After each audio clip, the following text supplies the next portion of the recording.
experience a good bit of conflict here with some of the leaders of the Jews in these chapters. And so we've sort of titled this first part of this lesson, at least, Conflict with the Jews. We'll see a good bit of that come up.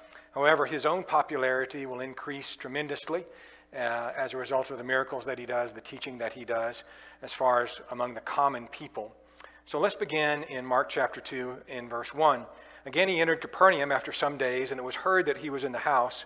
Immediately, many gathered together so that there was no longer room to receive them, not even near the door. And he preached the word to them. And they came to him, bringing a paralytic who was carried by 4 men.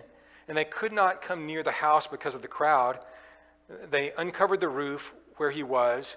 So when they had broken through, they let down the bed on which the paralytic was lying.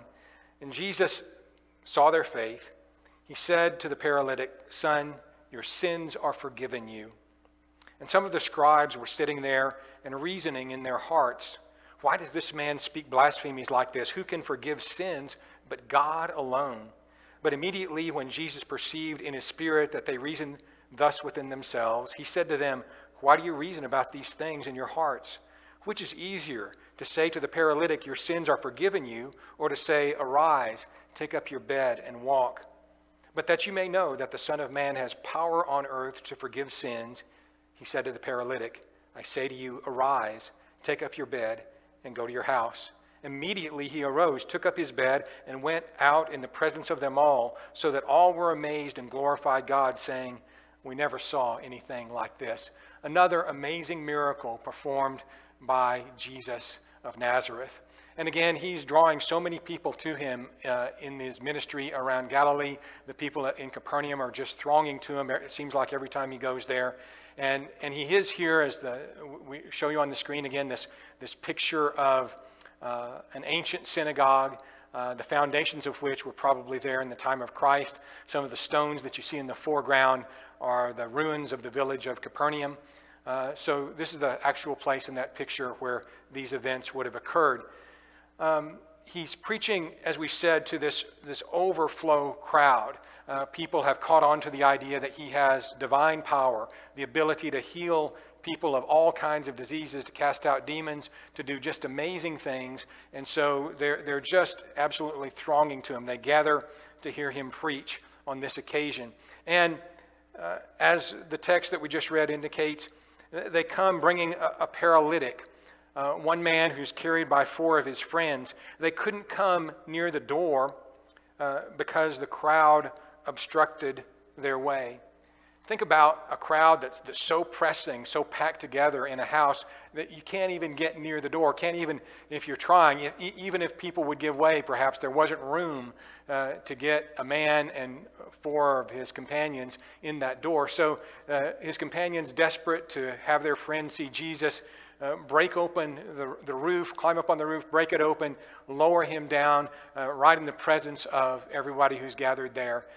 Sort of amazing faith on their part, on the part of the paralytic, to know that Jesus had the power to heal and to want to get their friend to someone who could do that. We're living in a world where people are sin sick. They're paralyzed sometimes by their sins. And if we're truly their friends, we'll try to get them to Jesus, try to get them to see his great power, not only to heal, obviously, physical problems, but especially spiritual ones. And in this day and time, it's the spiritual sicknesses that are the greatest. And I think that's a lesson that we can take away from this wonderful story. But as we continue on, we see him healing the paralytic. The first thing that he says, though, to him, that Jesus says to the paralytic is, "Your sins are forgiven you." That again might be an odd thing to say, somebody who's obviously in need of physical healing, and Jesus has the power to do that, and yet he addresses the man's spiritual problem first of all.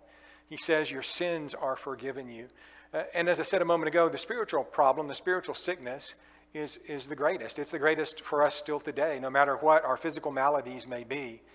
Sin is sickness of the soul, and the death that one experiences from sin is eternal, separation from God. And so it's truly a much more serious problem, and Jesus addresses that first of all, but I believe he does that for a reason, as the text indicates. The scribes who are gathered there, those who are experts in the law of Moses, ask in themselves, who can forgive sins but God alone? Surely God's the only one with the power to truly wipe away the sins of man. And who is this individual? Who is this Jesus of Nazareth who would, put himself forward as one who could forgive sins? They question that. They wonder if perhaps he's even blaspheming by doing this. But Jesus perceives their thoughts. Not only can Jesus forgive sins, but he can also know what's going on inside your heart, and he knew what went on inside the hearts of these scribes so long ago. He asked them if it's easier to say to the paralytic that his sins are forgiven or to tell him to take up his bed and walk. Anybody could have said to the paralytic, well, your sins are forgiven. You can't see a sin forgiven, right? So anybody could have claimed to have done that. It's an easy thing to say. Jesus and the scribes would understand that actually healing the paralytic would be a much more difficult thing to do because it was observable. So they would understand that. And so he turns to the paralytic and he says, arise, take up your bed and go to your house. And the text again tells us that immediately the man arose. It wasn't wait and get better, go home and maybe you'll feel better, maybe you'll be able to get up and around in a few weeks. That Jesus never healed that way. In the Gospel of Mark, we see the word immediately time and time again, especially at these healings that Jesus performs.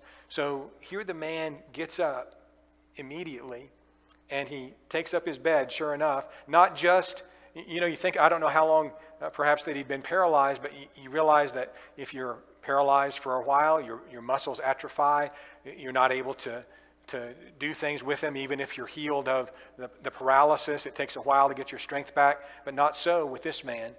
He jumps up, he takes up his bed, and walks out in the presence of them all. So everybody sees this, and as a result, everyone is amazed and glorifies God. People who were open-hearted understood that this tremendous power that Jesus had was the power of God.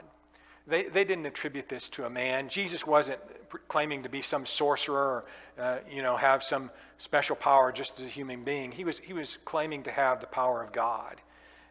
And people understood that. This was divine power that enabled him to perform these feats. And so they're glorifying God when Jesus exhibits this degree of power.